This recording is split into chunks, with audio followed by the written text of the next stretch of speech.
kindly time for a few words from the man of the hour.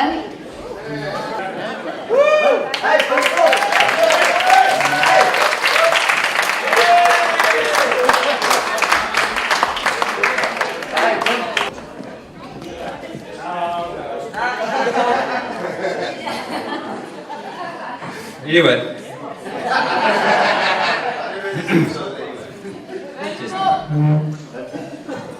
Right, thank you, Mr. P, Dad, for the sincere and kind words in welcoming to your family. Much appreciated. Thank you. Isn't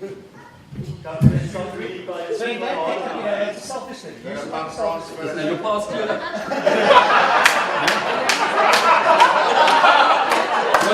I got the cream here. Do you want ask me to bring with? Welcome, ladies and gentlemen, family and friends, and Andrew. On behalf of my beautiful wife and I. Yes.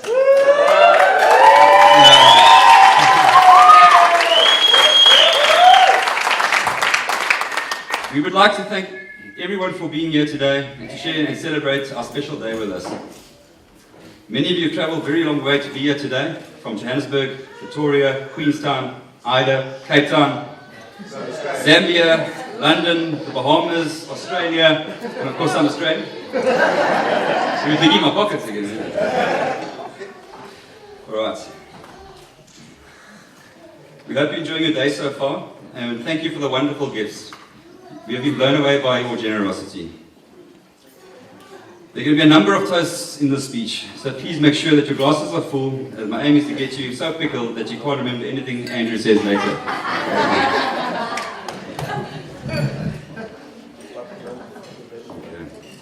One of the hardest things that we had to do for this wedding was the guest list, as we had to reduce the numbers down from 250 to just 100 guests. Thanks, Vinny. So well done, we all made the cut.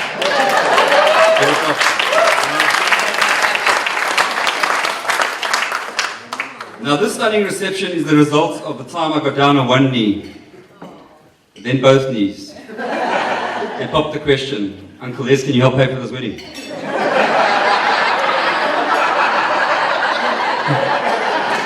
Seriously though,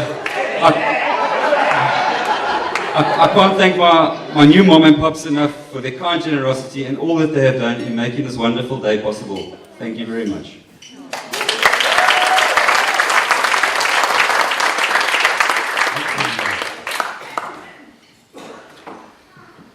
You both made me feel very welcome and part of your family from the very first day Debbie brought me home to meet you. And the same applies to the rest of Debbie's family, who are also avid rugby fans. You also made me feel very welcome and were my biggest cheerleaders.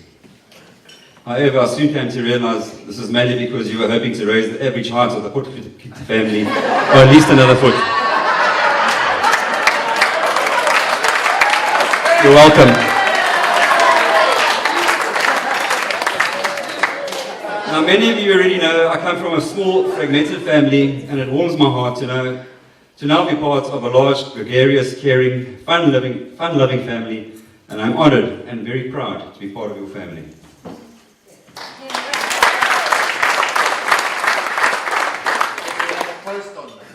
Not yet. I'm on a roll. Mr. and Mrs. P, you have done an incredible job in raising such a beautiful, talented, and intelligent daughter. And thank you for giving her away willingly. Maybe a bit too willingly.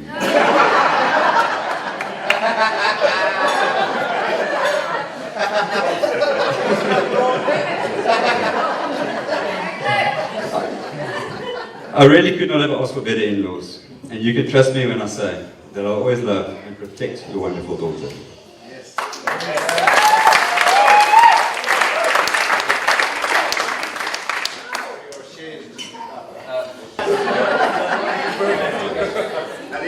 Now the other amazing couple on the other end of the table, representing my family, is Chris and Jean-Marie Root. They have flown all the way from Australia just to be here today. Chris, your kindness and character is second to none. Abraham Lincoln once said, character is like a tree, and reputation like a shadow. The shadow is what we think of it. The tree is the real thing. Chris, in my eyes, you are a gigantic tree.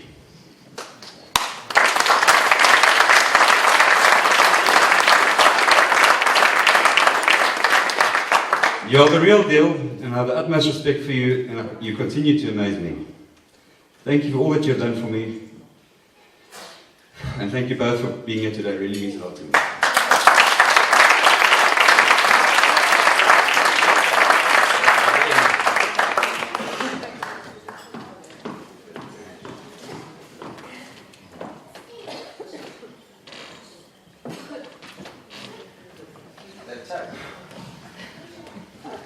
My only regret here today is that my mother Barbara and my brother Mitchell are not here today. And I'm certain they too would have loved Debbie as much as we all do. And I'm sure that they are both smiling down upon us. So to my mother Barbara, I would like to thank you for producing such an incredibly talented, intelligent and successful son.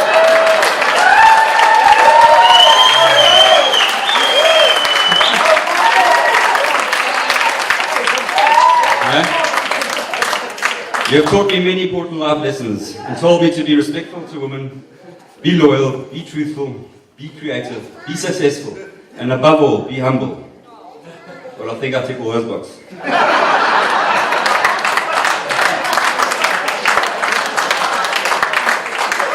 But most importantly, my mother taught me never to wear underpants with holes in them. Because you never know when you may be involved in an accident and rush to hospital, and you never want to suffer the embarrassment of strangers seeing you holding underpants. Now this reminds me of a recent story. While on holiday at PE this past December, Debbie had to rush me to Greenacres Hospital. We suspected that I had a burst appendix, and whilst waiting for a doctor in the emergency room, between the bouts of extreme agony, all I could think about was which pair of underpants I put on that night. So to Mom, your strength has been an inspiration. And thank you for all that you have done for me and for making me the fine man that I am today. Please could you all stand, raise your glasses to the parents. To the parents.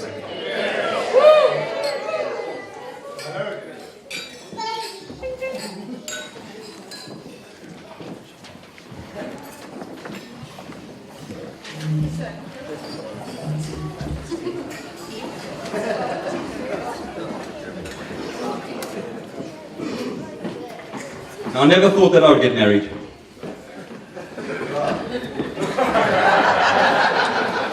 So at one point I actually resorted to putting an ad in the local classifieds. It just said, wife wanted. And to my surprise, I got about 100 replies in the first week.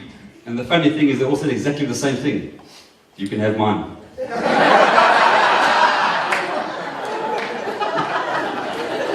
But that's not how we met.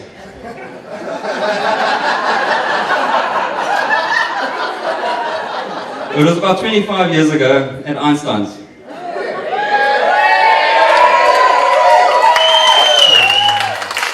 It was a Sunday night. And DJ Monroe and DJ Craig were on the decks. And that's when I saw her. She was the prettiest girl on the dance floor. And I can still see her now, lying there on the floor.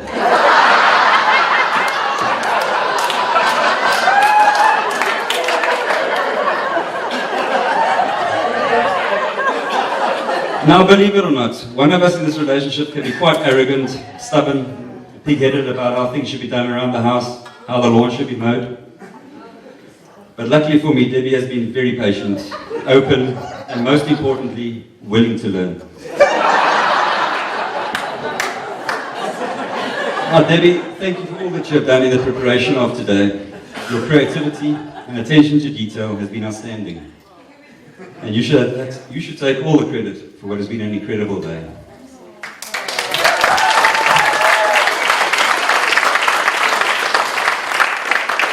Now, Debbie has been planning this wedding for some time.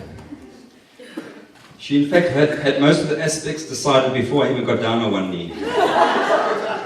But I must admit, that Debbie has listened to hundreds of my suggestions before dismissing them all.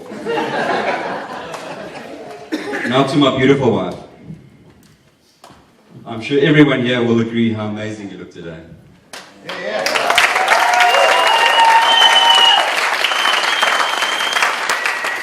Not only are you an incredibly good judge of character,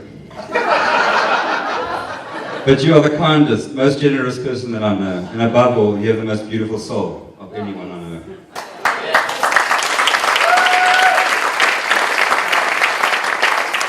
Now, you took my breath away when you walked down the aisle today, and nothing could have prepared me for that moment. And I can't tell you how happy I am to call you my wife.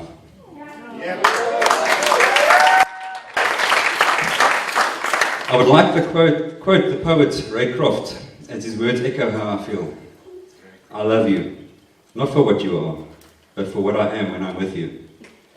I love you not for what you have made of yourself, but for what you are making of me. Debbie, you inspire me to want to be a better man. Thank you for marrying me and making me the proudest man in the world today. The last 3 years have been amazing, and I look forward to spending the rest of my days by your side. I love you.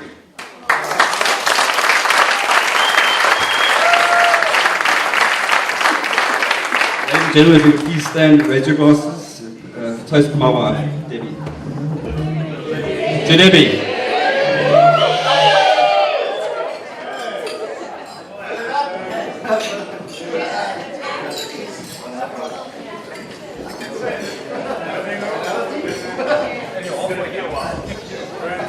Now for a few more thank yous.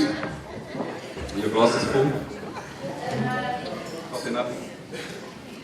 I would like to thank Milani for the kind and gracious blessing. We really appreciate it. Thank you, Milani. We would like to thank Francesca for being our MC today, and thank you for doing a superb job. I'd also like to thank Wayne, Debbie's brother and my new brother-in-law,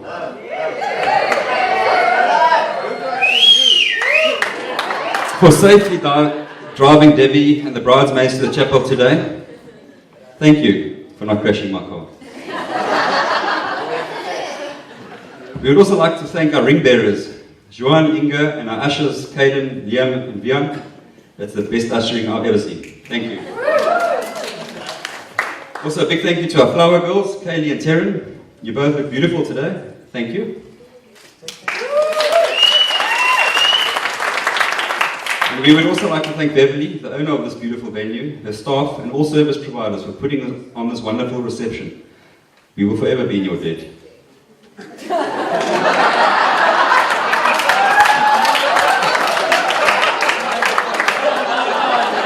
Next, I'd like to thank the bridesmaids, Jitsa, Colette, and Lindy, for all your help, the hours of hard work, and for keeping Debbie calm in the weeks leading up to this wedding. I know how important it is to Debbie to have you all supporting her here today. I don't know what we would have done without you. Thank you very much.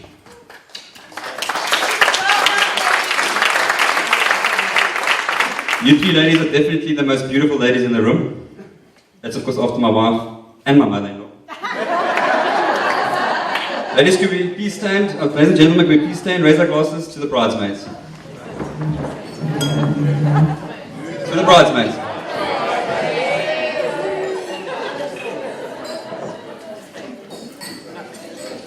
We're almost done. Now to my best men.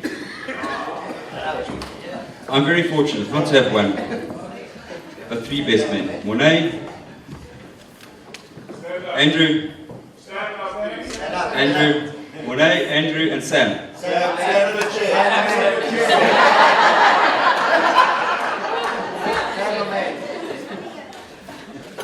Sorry, take a seat.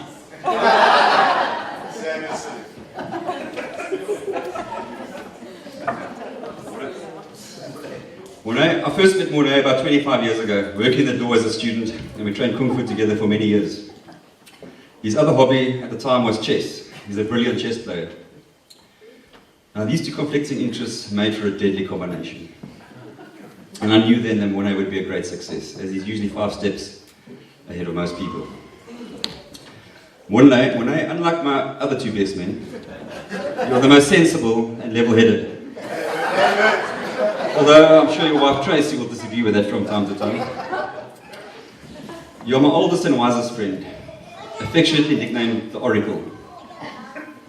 This is why it was an obvious choice that you should be entrusted with the ring. When I admire your integrity, your unshakable values, so to your children, Caden and Terry, you are blessed and can be very proud to have Monet as your dad.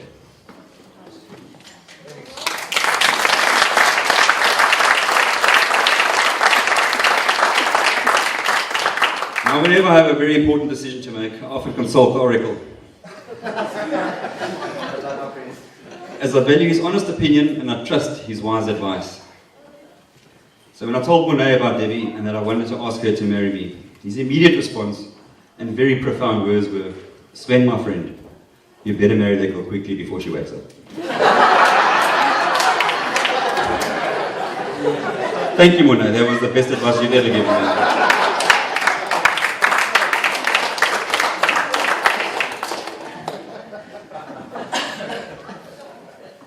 Now to my other two outlaws, Andrew and Sam. Your job here today was to make me look good. You have both clearly failed me. Sam, this is your first time in PE. I know it can be quite overwhelming, so you have an excuse. As for Andrew, there is no excuse. But you at least have the opportunity to redeem yourself in your speech later. To Sam, Sam and I share the same occupation, and we've worked together sharing an office for about 12 years. I don't let his baby face fool you. He's 30-something and very successful. And I will take most of the credit.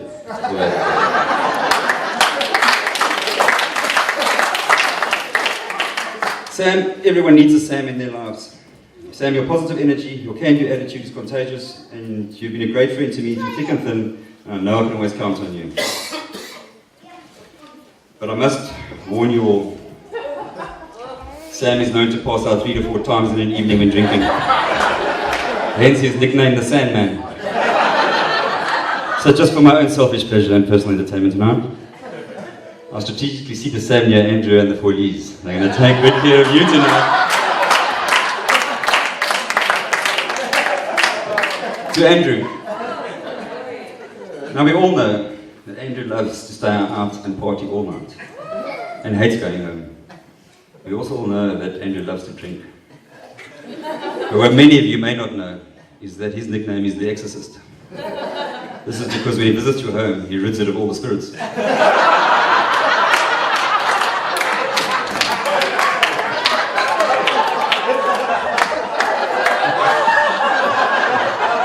Now, I met Andrew whilst at varsity about a year or two after Monet.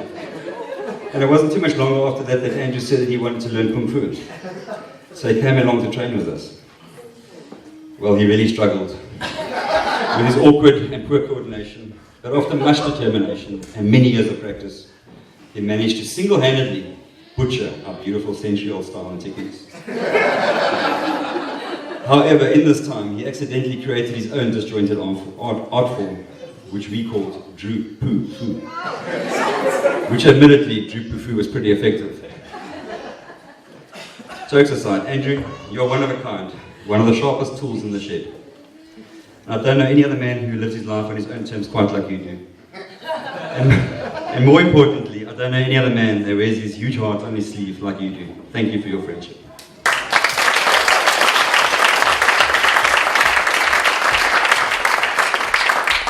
So to my 3 exceptional best men, I would like to include Chris here.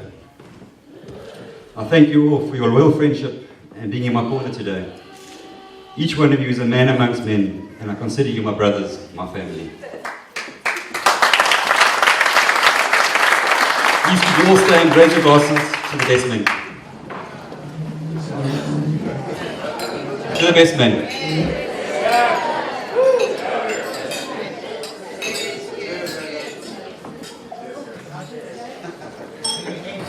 Now, before I hand the mic over to our MC, we're still toasting.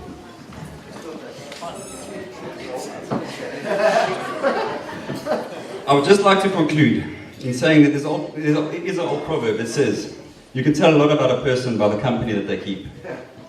So when you look around the room, or when I look around the room, and each and every one of you here today, you're all absolutely amazing people, which means that Debbie and I are awesome. Thank you very much.